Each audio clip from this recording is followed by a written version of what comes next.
I lived inside my own body for 6 months after my sister put me in a coma watching as she stole my life, my fi on test day, and my future. Now she's pregnant with his child. And tonight's the night I finally get my revenge. You've probably seen those heartwarming stories about twins with their special bonds and secret languages. Emma and I weren't that kind of twins. We were mirror twins, identical but opposite. Right brain dominant, left brain dominant. Her heart on the left, mine slightly shifted to the right. We're reflections of each other down to our fingerprints. But mirrors don't just reflect, they reverse everything. Everyone praised Emma's natural talent at ballet, not realizing I worked twice as hard for half the recognition. My sister was the prodigy, the star student at the New York Ballet Academy. I was the hardworking shadow, always standing behind her in group photos, always assigned to understudy her roles. Until the announcement for Swan Lake, the performance that would launch careers and secure the attention of every major company scout in the country. Olivia Griffin will dance the dual role of Odette O'Deal. For once, my name was called first, not Emma's mine. After 23 years of being second, best, I was finally recognized. Emma hugged me tightly after the announcement, whispering, "Congratulations, Liv. You deserve this." Later that night, she smiled as she poured me celebratory champagne to my brilliant sister. 2 hours later, I was vomiting violently in my apartment, my vision swimming, muscles spasming uncontrollably. What I didn't know then was that Emma had started slipping small amounts of lithium into my food weeks earlier, just enough to make me slightly off balance to make the instructors doubt their choice. But that night, she miscalculated the dose. As I collapsed on my bathroom floor, the last thing I saw was Emma's face hovering above me, not calling an ambulance, just watching with that perfect practice smile, the smile that looked exactly like mine. I woke up in a hospital bed, except I didn't really wake up at all. My eyes remained closed, my body completely still, but my consciousness fully aware, screaming inside a silent body. I heard the doctors first. Significant brain damage, unlikely to regain consciousness, persistent vegetative state. Then my parents sobbing as they clutched my unresponsive hands, and finally Emma, my mirror image, crying the perfect tears with a perfect trembling voice. My poor sister, we were celebrating her big break. I should have been there sooner. No one questioned why it took Emma 3 hours to call 911 after finding me unconscious. No one asked why lithium was in my system. After all, why would America's rising ballet star try to poison her own twin? Days passed. Then weeks. I existed in this horrifying state of awareness, trapped inside stillness. I could feel everything. The nurses turning my body to prevent bed sores, the feeding tube inserted through my nose, my mother brushing my hair every morning. But I couldn't respond. Is didn't scream. His spidered even blink deliberately. The medical staff called it locked-in syndrome in their hushed conversations, an extremely rare complication where consciousness remains intact while the body becomes a prison. They didn't tell my family their suspicions. Why give them false hope? I wouldn't have believed it myself if I weren't living it. The special kind of hell where you are completely aware but completely powerless. 1 month after my accident, I heard Emma talking to the ballet director in my hospital room. I know it's a lot to ask, but Olivia would want the show to go on. We have the same build, same technique. I've been practicing her part in private. No one would even know the difference. Her voice broke perfectly. It would be my tribute to her, so my sister took my role. Then she took my apartment, explaining to everyone that she couldn't bear to stay in her own place with the memories of finding me that night. Every few days she'd visit, sitting beside my bed and holding my hand while nurses looked on admiringly at her devotion. "I miss you so much, Liv," she'd say when they could hear, but when we were alone she'd lean in close and whisper,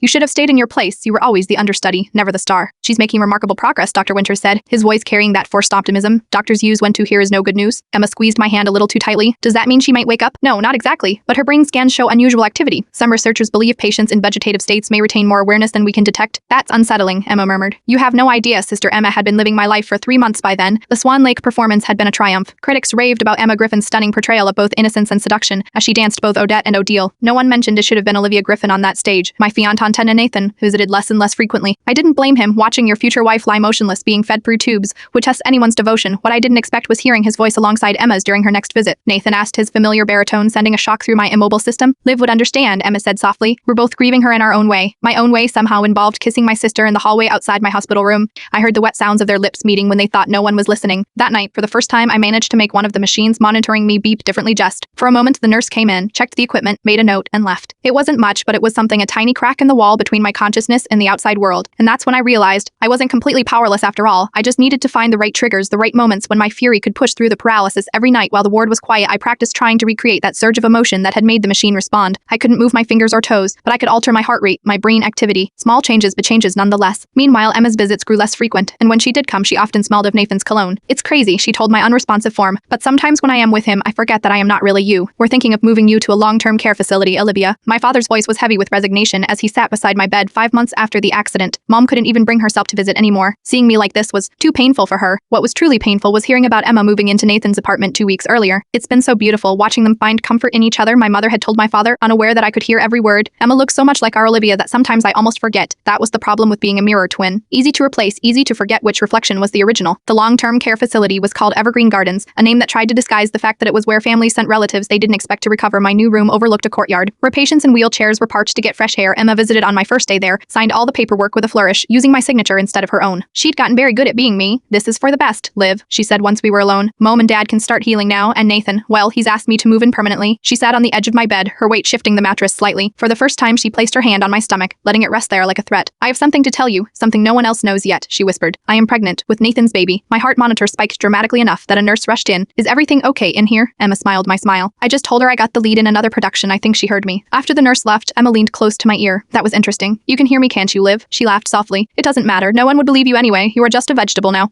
But she was wrong. Shemin did believe me. An overnight nurse named Marianne started talking to me during her shifts. Eat bark the others. She spoke to me directly, not as if I were an empty shell. Your sister was here again today, she said while changing my email. She doesn't look as much like you as everyone says. Her eyes are colder. Her grandmother had been a Vadu priestess, she told me, who believed consciousness could exist in many states. Some people get trapped between worlds, she explained one night. My grandmother would say your spirit is still here, just waiting. She started bringing small instruments to measure my responses, pupil dilation, tiny muscle movements, changes in brainwave patterns. Over weeks, she developed a rudimentary system. 1 blink for yes, 2 for no. It wasn't really blinking, more like fluctuations in my brain activity that she could detect with a small device she'd smuggled in. But it was communication. Did someone hurt you? She asked one night. 1 fluctuation? Yes. Was it your sister? Yes. Yes, Marianne's breath caught. We need proof, and we need to be careful. Marianne began collecting evidence. Blood samples, hair samples. Without anyone noticing, she documented every fluctuation in my responses, building a case methodically. I have a friend in toxicology, she told me. If the lithium is still in your system, we might be able to prove what she did. Hope flickered for the first time in months, then Emma visited again, this time with an ultrasound photo. Look, Lev, your niece or nephew. She held the grainy image in front of my unmoving eyes. The doctor says everything looks perfect. After tucking the photo into my bedside drawer, Emma sat unusually quiet for several minutes. I've been having these dreams, she finally said. You are standing at the foot of my bed just watching me. Sometimes your lips are moving, but I can't hear what you are saying. She laughed nervously, but it feels so real. She leaned closer, searching my face. It's almost like you are trying to reach me from in there. I concentrated harder than I ever had, focusing all my energy on making the smallest change, anything to show her I was here, that I knew what she'd done. Emma gasped, jumping back. Nurse, nurse, she screamed. Something's happening. The staff rushed in, checked all my vitals, ran tests. Autonomic response, they concluded. Happens sometimes. It doesn't indicate consciousness, but Emma wasn't convinced. I could see it in her face, the first flicker of fear. That night, Marianne came to my room with news. The toxicology results came back. Lithium, just as we suspected. I've documented everything and sent copies to 3 different places, the police, your parents, and my lawyer.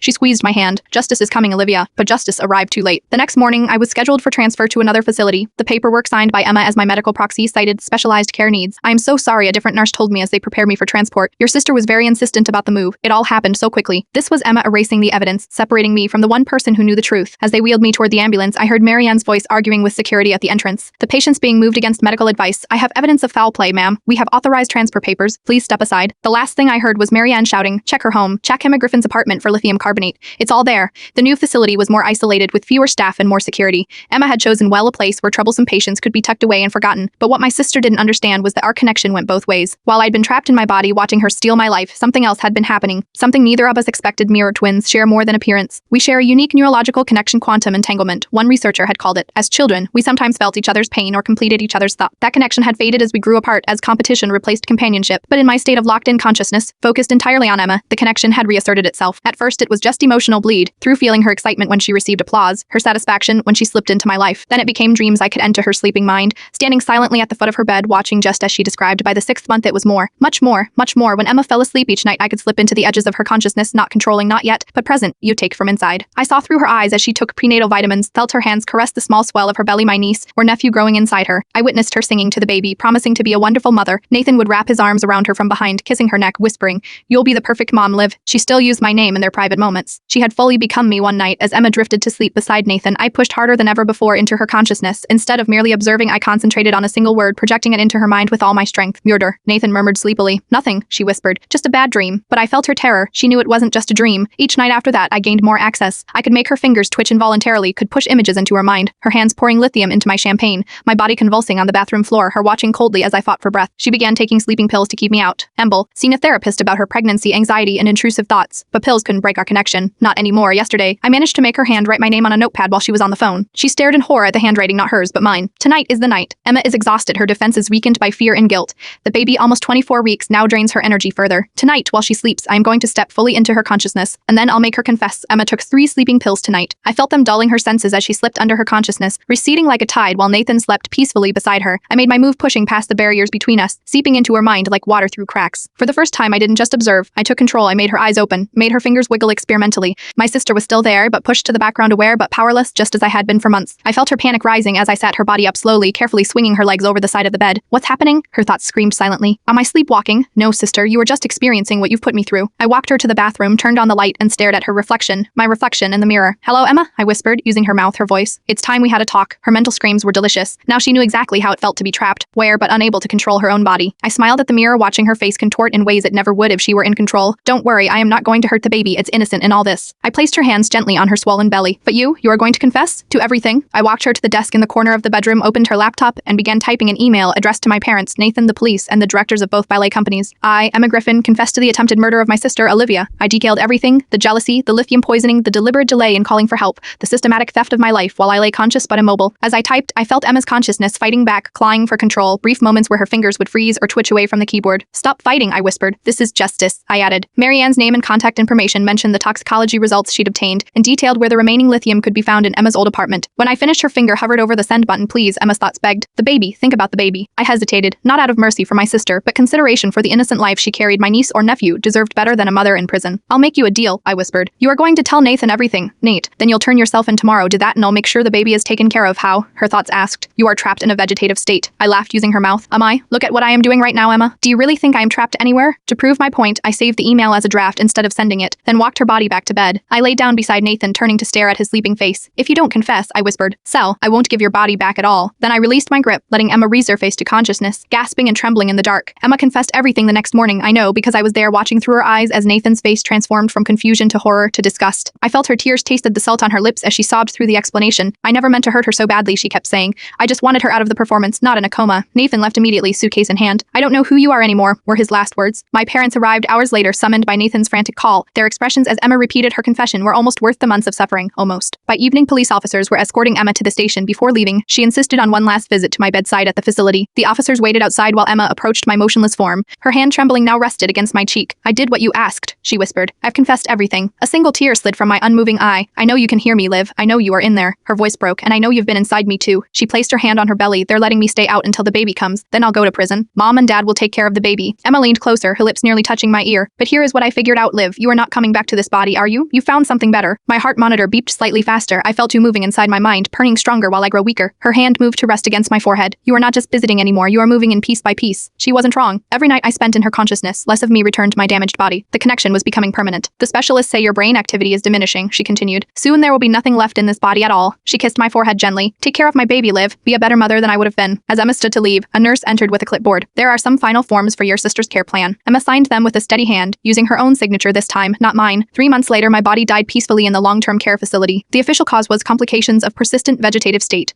By then, I had already completely relocated. Emma gave birth to a beautiful baby girl 2 weeks after my funeral. She named her Olivia before surrendering to serve her sentence for attempted murder. My parents bring little Olivia to visit her mother in prison once a month. Emma always comments on how the baby has her aunt's eyes. She's right, of course, they are my eyes. Just as this is now my life, my body, my child. Sometimes late at night, I feel Emma's consciousness still lingering at the edges of our shared mind, watching, waiting, the way I once did. A passenger in a vehicle she no longer controls. "It's okay," I whisper to her as I rock her daughter to sleep. "I'll take good care of her, better than you ever could." And as little Olivia grows, I sometimes catch her staring into mirrors with unusual intensity, as if she can see something, or someone just beyond her reflection. Mirror twins share everything after all, even souls.